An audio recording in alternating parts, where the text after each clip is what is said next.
Ask doctor John Watson type చేసి మీ questions అడగండి, తప్పకుండా రిప్లై చేస్తాను. Ramesh B, sir how does a hair transplant affect future hair loss? Hair transplantation కనుక చేయించుకున్నట్లయితే అది ఫ్యూచర్లో జరిగే హెయిర్ లాస్ని కూడా ఆపేస్తుందా అంటే ఇది మనం ప్రాపర్గా అర్థం చేసుకోవాల్సిన విషయం.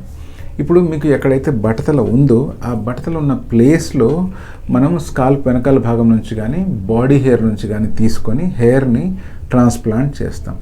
సో ఎక్కడైతే ఈ హెయిర్ని ట్రాన్స్ప్లాంట్ చేసామో ఈ హెయిర్ పర్మనెంట్గా గ్రో అవుతుంది. అంటే హెయిర్ రాలిపోయినా కూడా దాంట్లో ఉండే స్టెమ్ సెల్స్ వల్ల ప్రశాంతంగా మళ్ళీ హెయిర్ గ్రో అవుతుంది.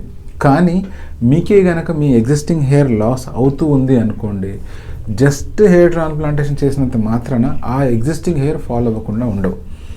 అంటే అర్థము, హెయిర్ ట్రాన్స్ప్లాంటేషన్ చేసినప్పుడు గ్రో అయ్యేటివి హెయిర్ ట్రాన్స్ప్లాంటెడ్ హెయిర్ ఆటోమేటిక్గా గ్రో అవుతాయి. కానీ మీ ఎగ్జిస్టింగ్ హెయిర్కి ఏదైతే హెయిర్ ఫాలింగ్ ప్రాబ్లం లేదా బాల్డ్నెస్ ప్రోగ్రెస్ అవుతూ ఉందో ఆ ప్రోగ్రెస్ అవుతున్న బాల్డ్నెస్ని స్టెప్ బై స్టెప్ మనము మెడికేషన్ ద్వారా కనుక దాన్ని ట్రీట్ చేసుకోలేదంటే ట్రాన్స్ప్లాంట్ చేయని ఏరియాల్లో బాల్డ్నెస్ ప్రోగ్రెస్ అయ్యి ఫర్దర్గా మళ్ళీ ఇంకో కొత్త బాల్డ్ ప్యాచ్ తయారయ్యే అవకాశం ఉంటుంది. మరి అందరూ బాల్డ్ అవుతారంటే అలా లేదు. మీ జెనెటిక్ ప్యాటర్న్, మీ ఫ్యామిలీలో ఎలా అయితే బాల్డ్నెస్ ప్యాటర్న్ ఉందో దాన్ని బట్టి మీకు ఎంత బాల్డ్నెస్ వస్తుంది అనేటువంటిది, ఎంత హెయిర్ ఫాల్ అవుతుంది అనేటువంటిది డిసైడ్ అవుతుంది.